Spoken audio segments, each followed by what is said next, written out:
works. It Works for them. That's the culture. The culture. And okay, so just to move the conversation into like, so I brought Remy's name up before. Yes. He's written a lot of books about it. He's an expert on this area. God willing, we'll be able to have a conversation with him as well about this. All right. This humongous happening.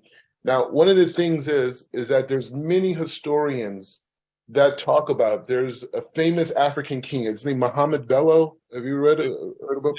Yes. And he writes in his memoirs that the Africans, he says, he's like defending the Africans, or he says, us Africans, we're not savages. We didn't sell our brothers into slavery. Rather, we sold the Canaanites. He referred to them as Canaanites, who've been living in our land for over a millennium.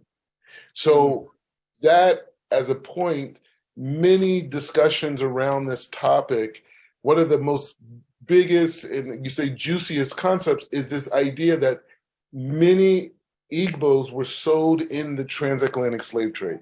Now, some historians say that there's 1.7 out of 1.7, there was 1.2, 1.3, some say less, there's different, because she said she told around the whole conversation.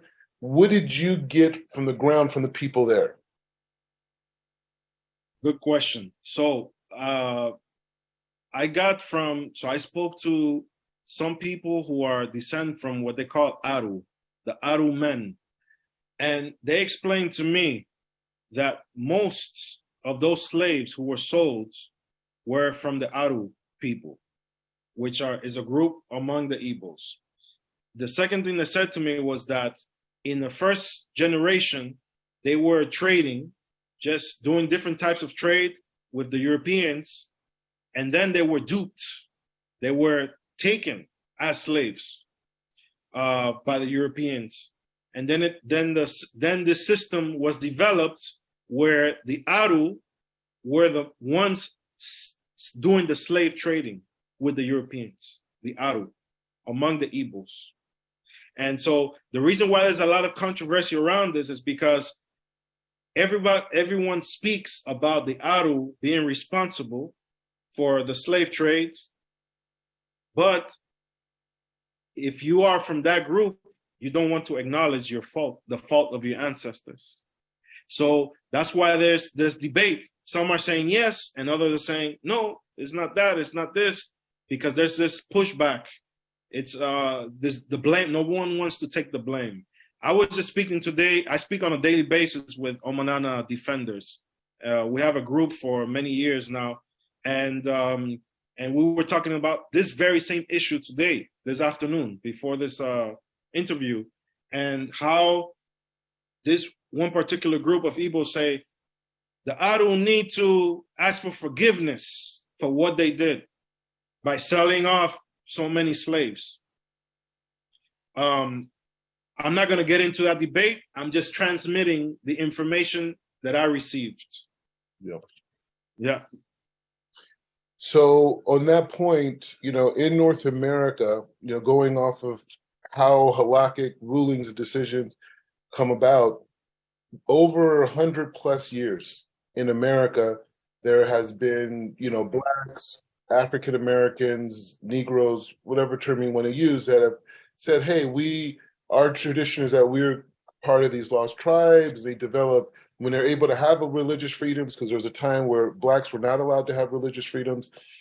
When they were able to, that's the first thing that they went to, right? And over 100+ years, there's been Hebrew Israelites. We have a new radical expression of that today. Yes. That kind of like messes up the history, but the history has always been African Americans wanting Rabbi Matthews, Rabbi Levy, Rabbi Ford. Their goal was always to try to integrate. It was rejected a lot, but which I believe led to this radical expression that we have today. What would we say to African Americans who identify or connect to this idea of the lost tribes based off of what we know today about the Igbos being sold into North America? Wow. I asked this very same question to the chiefs in Oweri, in Igbo land. And the answer I got was this. The answer was, they said that they know how to identify Igbos no matter how many generations or where they have gone, because of the practices they had. Mm. So I love the answer because that's the same exact answer we get in our Mishnah, in our Gemara, which is modus operandi. What you do, what you observe someone is doing, that is the testimony of that person's Israelite status. So I was told that if someone claims to be Igbo or descendant of Igbo, we check to see what in their family, what customs do they have. If they have Igbo customs, they are Igbo. And then that's the first part of the question. The second part of the question is, how do we reintegrate them? Or what shall we do? How do we help them? And in Oweri, in Igbo land, they told me that there have been people from Cuba and the USA who have done just that. They have come and integrated with them and have returned and have acquired their Igbo Jewish status in such a way. So they are prepared. I am now speaking for this community, and they are prepared to receive as many people as possible. Whoever wants to go and go through this experience of returning to your ancestor, to your roots, your cultural root, welcome. Okay, and so on that point, that's very, very important information that they're welcoming us. So another question is,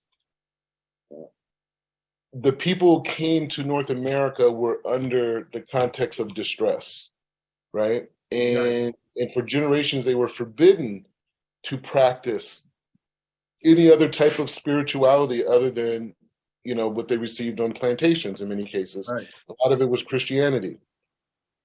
Right. So how would they, from a Halachic standpoint, be classified dealing with that? But it's like if someone was captured by the Romans or captured by a Spanish army and they were denied, they said, hey, if you do any of this, boom, we're going to kill you. And then two, 3 generations, it's like, hey, we know we have an oral tradition that we have this connection, but in terms of practice, we really don't, we weren't allowed to keep anything based off of distress. Yes, this is a very difficult question to answer. And I believe it's difficult to establish a blanket statement for all cases. I believe it has to be studied case by case, because I know some African Americans who can trace back to the colony of Virginia. And in the colony of Virginia, almost 90% of the slaves that came in there were from the Igbo.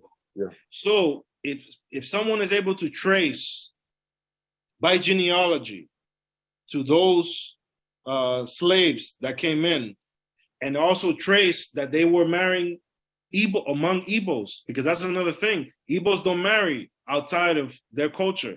We see it in the Caribbean islands, in Haiti, for example.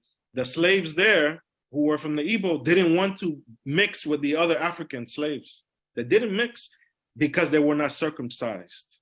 That's according to historical documentation in that context.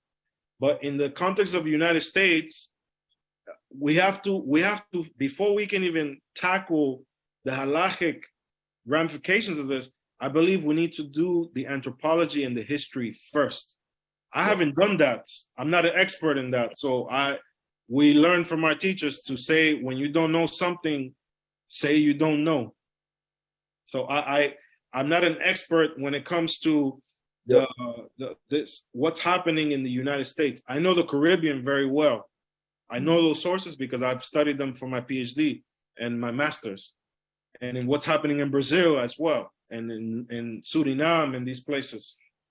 For example, there were cases where Jews, Portuguese Jews, bought slaves, and they were circumcised. They saw they were circumcised, and they wrote letters back to the rabbis in Amsterdam, and they said, "How should we treat them? They came from the Igbos," and they said, "Free them. They are our brothers." We have those documents of the correspondences through the Sheilot Shulot, the shoot literature or the responsive literature. But this is what